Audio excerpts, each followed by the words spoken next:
എന്താ മാത്യു ഇത്? എന്റെ വീട്ടുകാരന്റെ കൂടെയില്ല, എന്റെ കൂട്ടുകാരന്റെ കൂടെയില്ല. ഇതാണ് എന്റെ ലോകം. നീ ആരാടി ചോദിക്കാൻ? ഇതെന്റെ ലോകം, എന്റെ സാമ്രാജ്യം. ഇവിടെ ഞാൻ ഉദ്ദേശിക്കുന്നത് മാത്രമേ നടക്കൂ. ലജ്ജിക്കോ കേരളമേ ഇന്നത്തെ ഓരോ കുടുംബത്തിന്റെയും അവസ്ഥയോർത്ത്. കേരളത്തിലെ വീട്ടമ്മമാരെ ഞെട്ടിക്കുന്ന ഒരു വാർത്തയുമായാണ് ഇന്നത്തെ ന്യൂസ് ഇൻസൈറ്റ് തുടങ്ങുന്നത്. കേരളത്തിൽ വീണ്ടും ഒരു ഗാർഹിക പീഡനം റിപ്പോർട്ട് ചെയ്തിരിക്കുന്നു. അതിന്റെ കാരണമാകട്ടെ ലഹരിയും. ലഹരിയെക്കുറിച്ച് ജെനിഫർ മാത്യു തയ്യാറാക്കിയ റിപ്പോർട്ടിലേക്ക്.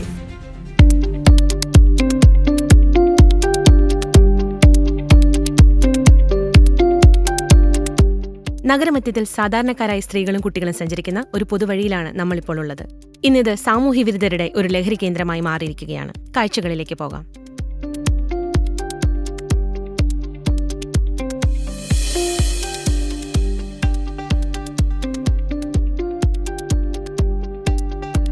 ലഹരിയെക്കുറിച്ച് സംസാരിക്കാൻ നമ്മളോടൊപ്പം ചേരുന്നത് senior civil police officer mister നവീനാണ്. ഹലോ സർ, കേൾക്കാമോ? സർ, ഏതൊക്കെ ലഹരി വസ്തുക്കളാണ് നമ്മൾ പ്രധാനമായിട്ടും കണ്ടുവരുന്നത്? കേരള സമൂഹത്തിൽ യുവാക്കൾക്കിടയിൽ അല്ലെങ്കിൽ കേരള സമൂഹത്തിൽ പൊതുവെ കണ്ടുവരുന്ന പ്രധാനപ്പെട്ട ലഹരി വസ്തുക്കൾ എന്ന് പറയുന്നത് കഞ്ചാവ്, അതുപോലെ സിന്തറ്റിക് ഡ്രഗ്സ് ആയിട്ടുള്ള MDMA ഉണ്ട്, LSD ഉണ്ട്, കൊക്കൈൻ ഉണ്ട്, കൂടാതെ ബ്രൗൺ ഷുഗർ അഥവാ ഹെറോയിൻ എന്ന് പറയുന്ന ലഹരി വസ്തുക്കളുണ്ട്. കൂടാതെ നമുക്ക് അറിയുന്നതും അറിയാത്തതുമായിട്ടുള്ള ഒട്ടനവധിയായിട്ടുള്ള വസ്തുക്കൾ ലഹരിക്ക് വേണ്ടി ഉപയോഗിച്ച് വരുന്നുണ്ട് എന്നുള്ളത് കാണാൻ സാധിക്കും. പിന്നെ കൂടാതെ തീർച്ചയായിട്ടും മദ്യവും പുകയില എല്ലാ കാലവും സമൂഹത്തിൽ ലഹരിയായിട്ട് ഉപയോഗിച്ച് വരുന്നത് തന്നെയാണ്. അത് ഇന്നും നിലവിലുണ്ട്. ഇന്നത്തെ സമൂഹത്തിൻ്റെ ഏറ്റവും ഡേഞ്ചറസ് ആയിട്ട് നമ്മൾ കാണുന്നത് MDMA പോലത്തെ ലഹരി വസ്തുക്കൾ, അതായത് സിന്തറ്റിക് ഡ്രഗ്സിൻ്റെ വലിയ രീതിയിലുള്ള ഒരു ഉപയോഗമാണ്. വളരെ മാരകമായിട്ടുള്ള ഒരു വിപത്ത് സമൂഹത്തിൽ ഓൾറെഡി ഉണ്ടാക്കിയിട്ടുണ്ട്. അതൊരു പക്ഷേ ഇനിയും കൂടാനുള്ള സാധ്യതയുണ്ട്. ലഹരി വിമുക്തമായ ഒരു സമൂഹം കെട്ടിപ്പടുക്കുന്നതിന് താങ്കളുടെ കാഴ്ചപ്പാടുകൾ എന്തൊക്കെയാണ്? ഈ ഒരു അവസ്ഥ മാറുന്നതിന് വലിയ രീതിയിലുള്ള അവയർനെസ് ക്ലാസ്സുകൾ ഉൾപ്പെടെ നമ്മൾ നടത്തി വരുന്നുണ്ട്. കൂടാതെ ശക്തമായ നിയമ നടപടികൾ പോലീസും എക്സൈസും നാർക്കോട്ടിക് കൺട്രോൾ ബ്യൂറോയും ഒക്കെ സ്വീകരിച്ചു വരുന്നുണ്ട്. അതിനപ്പുറത്തേക്ക് ഒരു ഉദാഹരണമായിട്ട് പറയുകയാണെങ്കിൽ, മുൻപ് നമ്മുടെ നാട്ടിൽ പുകവലി പൊതുസ്ഥലങ്ങളിൽ വളരെ വ്യാപകമായിരുന്നു. ഇന്ന് തീരെ ഇല്ല എന്നല്ല, ഒരുപക്ഷെ പൊതു വാഹനങ്ങളിലും മറ്റും പുകവലിക്കുന്ന ആൾക്കാരൊക്കെ നമ്മൾ കാണാറുണ്ടായിരുന്നു. പക്ഷെ ഇന്ന് ആ പൊതുവാഹനങ്ങളിലൊക്കെയുള്ള പുകവലിയൊക്കെ ഏകദേശം നിന്നിട്ടുണ്ട് എന്ന് തന്നെ നമുക്ക് പറയാൻ സാധിക്കും. ആ തരത്തിൽ അതൊരു ബോധവൽക്കരണത്തിൻ്റെയും ശക്തമായ നിയമ നടപടിയുടെ അടിസ്ഥാനത്തിലാണ് അത്തരത്തിലുള്ള നേട്ടങ്ങളിലേക്ക് നമ്മുടെ സമൂഹം എത്തിച്ചേർന്നത്. ഈ കാര്യങ്ങളും ഈ സിന്തറ്റിക് ഡ്രഗ്സ് ഉൾപ്പെടെയുള്ളവയുടെ ഈ ഒരു അവസ്ഥയിലും ആ ഒരു ബോധവൽക്കരണം നല്ല രീതിയിൽ സമൂഹത്തിനെ എഫക്റ്റ് ചെയ്തു. ലഹരി മുക്തമായിട്ടുള്ളൊരു സമൂഹം ഉണ്ടാകുമെന്ന് നമുക്ക് പ്രത്യാശിക്കാം. സർ, ലഹരിക്കെതിരെ കേരള പോലീസ് നടപ്പിലാക്കിയ പദ്ധതിയെക്കുറിച്ച് ഒന്ന് വിശദീകരിക്കാമോ? മയക്കുമരുന്നിൻ്റെ വിതരണം, ഉപയോഗം, വ്യാപനം ഇതെല്ലാം തടയുന്നതിന് വേണ്ടിയിട്ടാണ് കേരള പോലീസ് നടപ്പിലാക്കിയിട്ടുള്ള പദ്ധതിയാണ് യോദ്ധാവ് എന്ന് പറയുന്ന പദ്ധതി. ഇതിലേക്ക് പൊതുജനങ്ങൾക്കും വിവരങ്ങൾ അറിയിക്കാൻ സാധിക്കും. നിങ്ങളുടെ ശ്രദ്ധയിൽ ലഹരി ഉപയോഗമോ അതുമായി ബന്ധപ്പെട്ട കാര്യങ്ങളോ ശ്രദ്ധയിൽ വരികയാണെങ്കിൽ യോദ്ധാവിൻ്റെ വാട്സപ്പ് നമ്പറിലേക്ക് ശബ്ദമായിട്ടോ വീഡിയോ സന്ദേശമായിട്ടോ അല്ലെങ്കിൽ ടെക്സ്റ്റ് മെസ്സേജ് ആയിട്ടോ ഒക്കെ നിങ്ങൾക്ക് വിവരങ്ങൾ നൽകാൻ സാധിക്കും. അതിൻ്റെ നമ്പർ എന്ന് പറയുന്നത് 99596666 എന്നുള്ളതാണ് ആ നമ്പർ. അതിലേക്ക് 24 മണിക്കൂറും അതിലേക്ക് വിവരങ്ങൾ നൽകാൻ സാധിക്കും. ഏറ്റവും പ്രധാനപ്പെട്ട കാര്യം, ഈ വിവരങ്ങൾ നൽകുന്ന ആളുകളുടെ ഐഡന്റിറ്റി യാതൊരു കാരണവശാലും പുറത്തു വരികയില്ലാതെ പരിപൂർണമായിട്ടും സുരക്ഷിതമായി സൂക്ഷിക്കപ്പെടുന്നതുമാണ്. സാർ, അപ്പോൾ ഇന്നത്തെ കാലത്ത് ലഹരി ഉപയോഗം വർദ്ധിക്കുന്നതിന്റെ പ്രധാന കാരണങ്ങൾ എന്തൊക്കെയാണ്? കേരളത്തിലെ യുവതി യുവാക്കൾക്കിടയിൽ ലഹരി ഉപയോഗം കൂടി വരുന്നതിൻ്റെ പ്രധാനപ്പെട്ട ഒരു കാരണവും ഇതിൻ്റെ ദൂഷ്യഫലങ്ങളെ കുറിച്ചിട്ട്, ലഹരി ഉപയോഗത്തിൻ്റെ ദൂഷ്യഫലങ്ങളെ കുറിച്ചിട്ട് കൃത്യമായിട്ടുള്ള ഒരു ധാരണ ഇല്ലാത്തതാണ്. പലപ്പോഴും ചില സൗഹൃദങ്ങൾ കുടുങ്ങിപ്പോയിട്ട് ഒരു തമാശയ്ക്കോ അല്ലെങ്കിൽ ആരുടെയെങ്കിലും സുഹൃത്തുക്കളുടെ നിർബന്ധത്തിനോ കളിയാക്കലുകൾക്കോ വഴങ്ങി 1 or 2 തവണ ലഹരി ഉപയോഗിക്കുന്ന ആളുകൾ ഇത്തരം ലഹരി വസ്തുക്കൾ ഈ വളരെ ചെറിയ രീതിയിലുള്ള ഉപയോഗം പോലും അഡിക്ഷനിലേക്ക് കൊണ്ടുപോകാനുള്ള ഒരു സാധ്യത അറിയാതെ ഇത് ഉപയോഗിച്ച് അതിൽ പെട്ടുപോകുന്നതാണ് നമ്മൾ പലപ്പോഴും കണ്ടുവരാറുള്ളത്. പിന്നെ തീർച്ചയായിട്ടും കുടുംബ ബന്ധങ്ങളുടെ പ്രശ്നങ്ങൾ, അതുപോലെ തന്നെ മാനസിക സമ്മർദ്ദം, ജോലി സ്ഥലത്തുണ്ടാകുന്ന പ്രശ്നങ്ങൾ, ഇതുപോലത്തെ പല കാരണങ്ങളും ലഹരി ഉപയോഗത്തിന് കാരണമാകുന്നുണ്ട് എന്നുള്ളതൊരു സത്യമാണ്.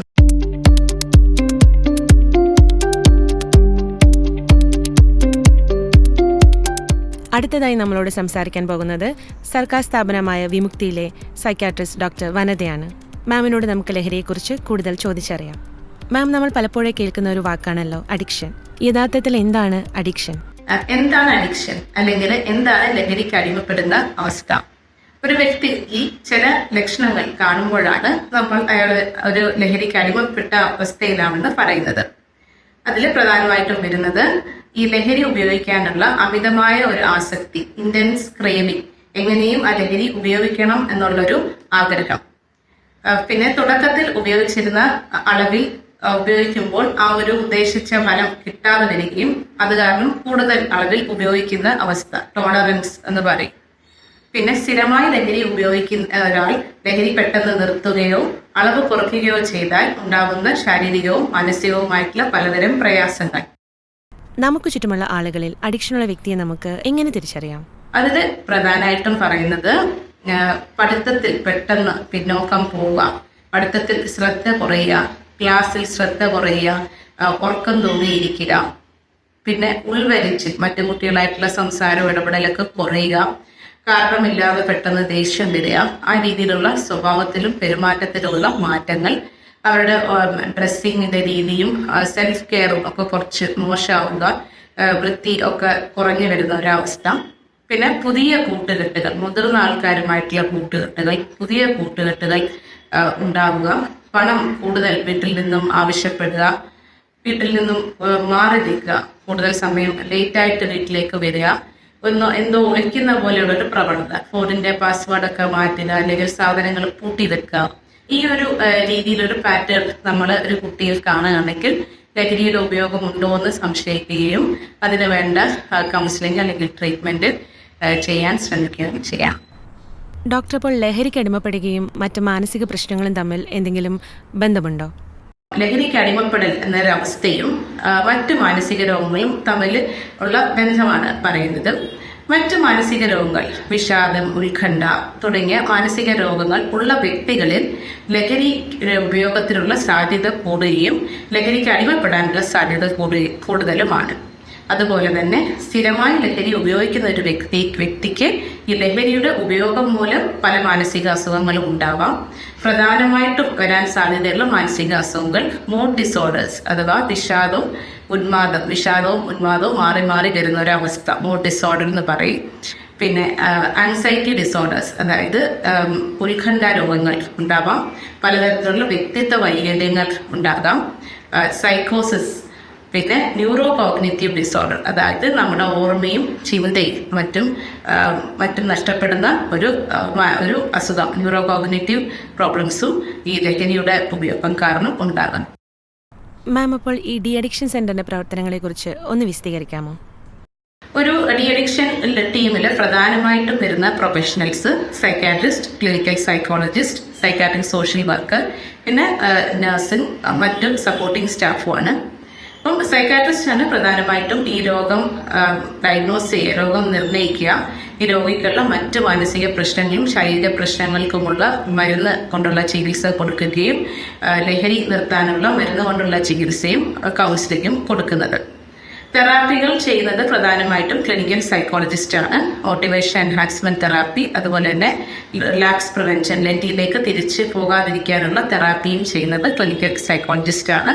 പുനരധിവാസ പരിപാടികൾ ചെയ്ത് ഈ ഒരു വ്യക്തിയെ തിരിച്ച് സമൂഹത്തിലേക്ക് കൊണ്ടുവരുന്ന ആ ഒരു റീഹാബിലിറ്റേഷൻ ചെയ്യുന്നത് സൈക്കാട്രിക് സോഷ്യൽ വർക്കറുടെ നേതൃത്വത്തിലാണ്. മാം, അവസാനമായ ഒരു ചോദ്യം കൂടി, എന്താണ് ഈ ഡി അഡിക്ഷൻ ട്രീറ്റ്മെൻറ്റ്?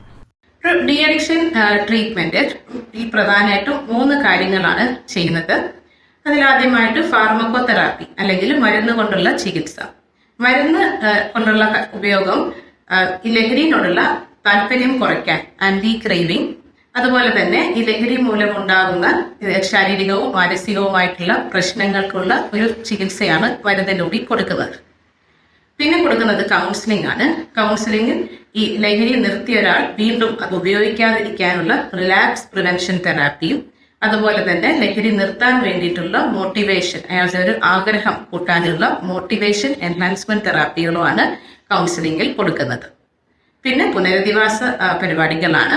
ഒരു ലഹരി സ്ഥിരമായിട്ട് ഉപയോഗിക്കുന്ന ഒരാൾക്ക് പലതരം സാമൂഹ്യമായിട്ടുള്ള പ്രശ്നങ്ങൾ, ഫാമിലിയിൽ പ്രശ്നങ്ങൾ, അതുപോലെ സാമ്പത്തികമായിട്ടുള്ള പ്രശ്നങ്ങൾ, ജോലിയിലൊക്കെ പ്രശ്നങ്ങൾ ഉണ്ടാവും.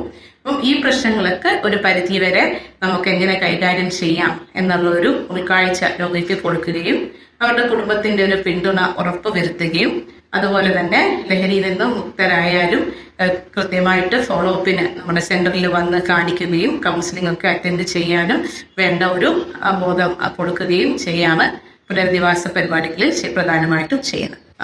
ലഹരിക്ക് അടിമപ്പെടുന്ന ഒരു വ്യക്തി ലഹരിയിൽ നിന്നും മുക്തരാകുമോ, പൂർണ്ണമായിട്ടും മുക്തരാകുമോ എന്നുള്ളൊരു ചോദ്യമുണ്ട്. അതിൽ ഓരോ വ്യക്തിക്കും ചില അയാളെ ഈ ലഹരിയിൽ നിന്നും മുക്തരാക്കാൻ സഹായിക്കുന്ന ഘടകങ്ങളുണ്ട്, ബുദ്ധിമുട്ടാക്കുന്ന ഘടകങ്ങളുമുണ്ട്. ലഹരി സ്ഥിരമായിട്ട് ഉപയോഗിക്കുന്നവർക്ക് അത് നിർത്തിക്കഴിഞ്ഞാലും അതിലേക്ക് പിന്നെയും ഉപയോഗിക്കാനുള്ളൊരു സാധ്യതയുണ്ട്.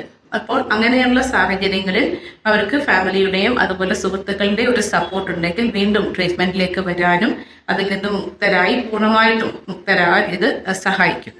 അതുപോലെ സ്വന്തമായി നിർത്തണം എന്നുള്ളൊരു ആഗ്രഹമുള്ള ആൾക്കാണ് കൂടുതലും ഡി അഡിക്ഷൻ ട്രീറ്റ്മെന്റിലൂടെ ലഹരി നിർത്താൻ പെട്ടെന്ന് സാധിക്കുക.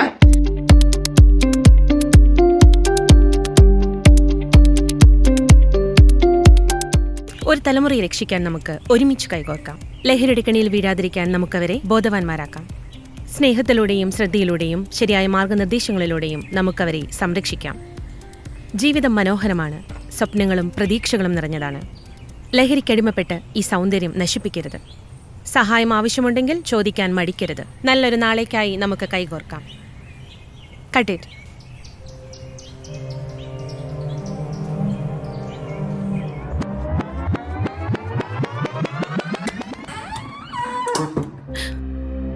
എന്താ മാത്യുത്? എന്റെ വീട്ടുകാരന്റെ കൂടെയില്ല, എന്റെ കൂട്ടുകാരന്റെ കൂടെയില്ല. ഇതാണ് എന്റെ ലോകം. നീ ആരാടി ചോദിക്കാൻ? മാത്യു അറിയില്ലേ, ഇതൊന്നും പറ്റില്ല. ഇതെന്റെ ലോകം, എന്റെ സാമ്രാജ്യം. ഇവിടെ ഞാൻ ഉദ്ദേശിക്കുന്നത് മാത്രമേ നടക്കൂ. സമൂഹത്തിലെ ഒരു പ്രശ്നം സ്വന്തം പ്രശ്നമായി തോന്നുമ്പോഴാണ് നമ്മൾ പ്രതികരിക്കുക. അതിനൊരു മാറ്റം ഇവിടെ നിന്ന് തുടങ്ങാം.